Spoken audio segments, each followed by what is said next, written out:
এটা হচ্ছে Chanchal super speciality হাসপাতাল, কিন্তু কোনো দিক থেকেই মনে হয় না এটা স্পেশালিটি হাসপাতাল।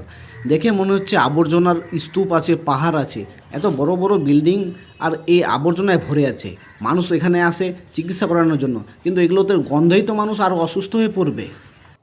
তারপর আমি যাই ডাক্তার দেখাতে, দেখুন আমাকে 3টা ওষুধ লিখেছে, তার মধ্যে শুধুমাত্র একটা আমাকে হাসপাতাল দেখে দিল, বলছে শেষ হয়ে গেছে। তাহলে কি স্টক ম্যানেজমেন্ট ঠিকভাবে হচ্ছে না? আমাকে বলছে বাইরে থেকে ওষুধ কিনে নাও। আমি যখন বাইরে যেতে শুরু করলাম তখন দেখছি হাসপাতালের পাশে একটা ওষুধের দোকান রয়েছে, সেটা হচ্ছে ন্যায্য মূল্যের দোকান। এটা কি সরকারি দোকান না বেসরকারি দোকান? যদি সরকারি দোকানই হয় তাহলে 79% ছাড় কেন? 100% ছাড় দেবে। হাসপাতালে আমরা ফ্রিতে ওষুধ পাই, কিন্তু এখানে 21% দিয়ে কেন আমরা ওষুধ কিনবো? হাসপাতালে আমি যে ওষুধটা পেলাম না, এখানে এসে পেলাম। তাহলে কি সরকারের এটা চক্রান্ত যে মানুষকে হয়রানি করব আর ন্যায্য মূল্যের দোকান থেকে ওষুধ কিনবে, আর কোনো না কোনোভাবেই সরকারের কাছে টাকা আসতেই থাকবে? 30 টাকা। আপনারা যারা চাঁচলের বাসিন্দা বা চাঁচল এলাকার আশেপাশের মানুষ যারা চাঁচল হাসপাতালে আসেন, তারা দেখবেন চাঁচলের অবস্থা কী রয়েছে, হাসপাতালের অবস্থা কী রয়েছে।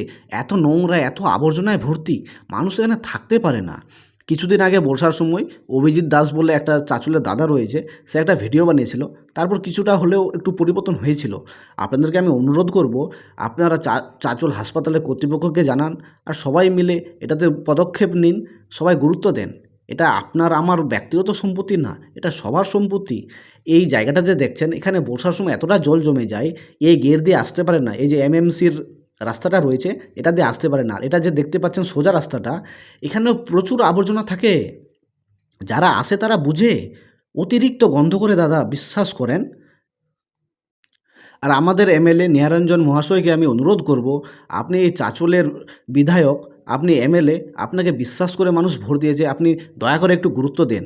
আর হাসপাতালের যাতে অবস্থার উন্নতি হয় সেটা দিকে একটু গুরুত্ব দিলে চাঁচলের মানুষ খুবই উপকৃত হবে।